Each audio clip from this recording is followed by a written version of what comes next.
Indonesia merdeka, sudah 5 kali terjadi demonstrasi mahasiswa secara besar-besaran. 2 di antaranya mampu menumbangkan rezim yang tengah berkuasa. Kejatuhan itu pun punya persamaan, yakni dimulai dari pemimpin yang tidak mau mendengarkan aspirasi rakyatnya.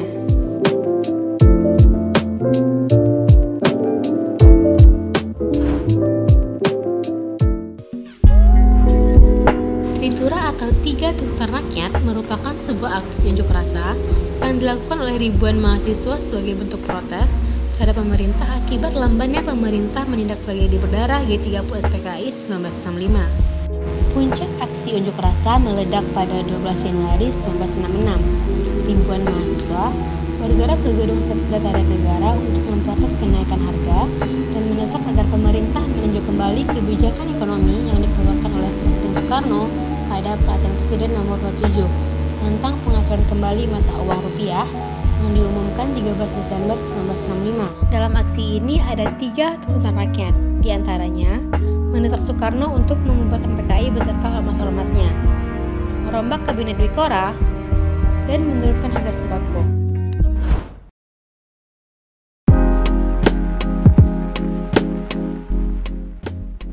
Malapetaka 15 Januari atau yang dikenal dengan Malari merupakan aksi demonstrasi besar-besaran untuk menentang kebijakan pemerintah mengenai investasi asing.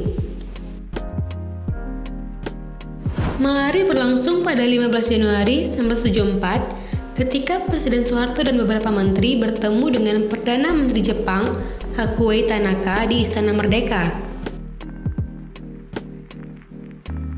Bagi para demonstran, modal asing yang beredar di Indonesia sudah berlebihan. Menurut mereka, Tanaka ikut investasi, korporasi, dan produk-produk asal Jepang adalah bentuk imperialisme gaya baru. Para demonstran pun menuntut bubarkan lembaga asisten pribadi presiden, turunkan harga, dan ganyang korupsi. Tuntutan ini pun dikenal dengan Tritura Baru 1974.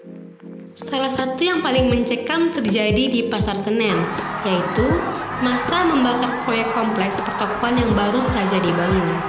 Anehnya, menurut laporan Richard Hallorangen, jurnalis New York Times, sebagian besar polisi dan tentara yang dikirim untuk berpatroli hanya berdiri dan menonton saja. Mereka hampir tidak melakukan tindakan apapun untuk menghentikan para demonstran. Gubernur DKI Jakarta, Ali Sodikin turun tangan menemui mahasiswa ke kampus UI di Salemba. Ia berbicara kepada mahasiswa seraya menekankan bahwa jika demonstrasi terus berlangsung, korban dari pihak mahasiswa akan berjatuhan. Bang Ali pun mengajak Hariman ke TVRI. Lewat siaran televisi itu, Hariman mengumumkan bahwa persoalan yang dihadapi mahasiswa sudah selesai.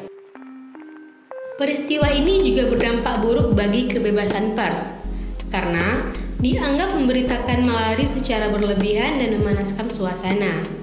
Seperti Harian Abadi, Pedoman, Indonesia Raya, Harian Kami, dan The Jakarta Times juga ikut dibredel oleh pemerintah. Soeharto membubarkan lembaga ASPRI dan Ali Murtopo dipindah tugas sebagai wakil kepala Bakin.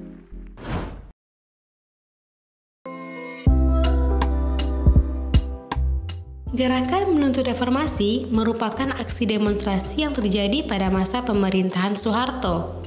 Karena pada masa pemerintahannya terjadi banyak krisis moneter yang kemudian menjelma menjadi krisis ekonomi. Krisis ekonomi ini pun membuka tabir krisis-krisis lainnya, terutama krisis moral yang ada pada tubuh pemerintahan saat itu yang diduga banyak melahirkan praktek kolusi, korupsi, dan nepotisme. Puncak aksi ini pun berlangsung sejak 18 Mei 1998, di mana sebanyak puluhan ribu mahasiswa berhasil menduduki gedung DPR Pusat.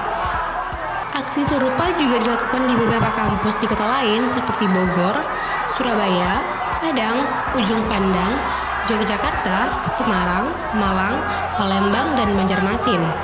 Aksi ini juga dipicu oleh pernyataan Soeharto yang mengatakan bahwa ia bersedia menjadi presiden untuk yang ke-7 kalinya pada bulan Maret 1998. Momentum kejadian ini juga merupakan luapan dan ekskalasi dari beragam peristiwa sebelumnya, seperti penembakan terhadap mahasiswa Trisakti pada 12 Mei 1998. Tuntutan yang dilayangkan pada saat itu adalah Amandemen Undang-Undang Dasar Negara Republik Indonesia tahun 1945, penghapusan doktrin dui fungsi Angkatan Bersenjata Republik Indonesia, penegakan supremasi hukum, penghormatan hak asasi manusia, pemberantasan korupsi, kolusi dan nepotisme, desentralisasi dan hubungan yang adil antara pusat dan daerah, mewujudkan kebebasan pers, dan mewujudkan kehidupan demokrasi.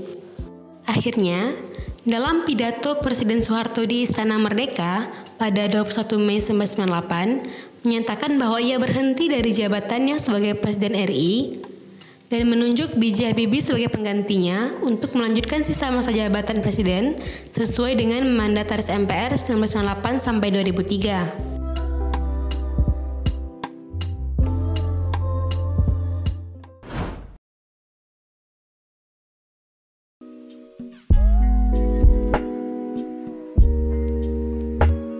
RKUHP dan Undang-Undang KPK adalah aksi demonstrasi mahasiswa yang dilatar belakangi oleh pengesahan revisi Undang-Undang Nomor 30 Tahun 2002 tentang Komisi Pemberantasan Korupsi. Revisi undang-undang tersebut dibahas dalam rapat paripurna di Kompleks Parlemen Senayan, Jakarta pada Selasa 17 September 2019. Sebelumnya, pada Rabu 11 September 2019, Presiden Joko Widodo mengirim surat Presiden atau Surpres mengenai revisi Undang-Undang KPK, tanda setujunya pemerintah membahas bersama DPR. Masyarakat menilai Undang-Undang KPK revisi akan melemahkan kinerja KPK karena memperumit dalam hal operasi tangkap tangan. Lalu, Undang-Undang KPK juga membentuk suatu badan pengawas dari DPR yang dinilai mempersulit kerja KPK. Selain itu, pemicu elemen masyarakat turun aksi adalah pembahasan RKUHP yang menuai polemik lantaran beberapa pasalnya dianggap represif dan tidak pro dengan hak asasi manusia. Contohnya, ada pasal-pasal yang dianggap mengekang kebebasan berpendapat dan kebebasan pers. Jika RUU KUHP disahkan, netizen dan wartawan yang dianggap beritanya menghina presiden atau pemerintah akan dipidana.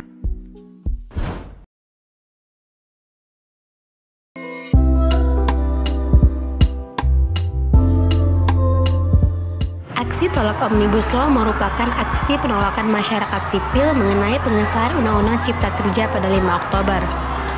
Puncak aksi berlangsung pada 7-8 Oktober di beberapa daerah di Indonesia. Aksi ini berlangsung karena pengesahan undang-undang yang dianggap terburu-buru dan tidak melibatkan kaum buruh dalam perancangan undang-undang ini. Selain itu, pemerintah dianggap tidak transparan dalam pengesahan Undang-Undang Cipta Kerja. Undang-Undang Cipta Kerja pun menuai kritik karena dikhawatirkan akan merugikan hak-hak pekerja serta meningkatkan deforestasi di Indonesia dengan mengurangi perlindungan lingkungan.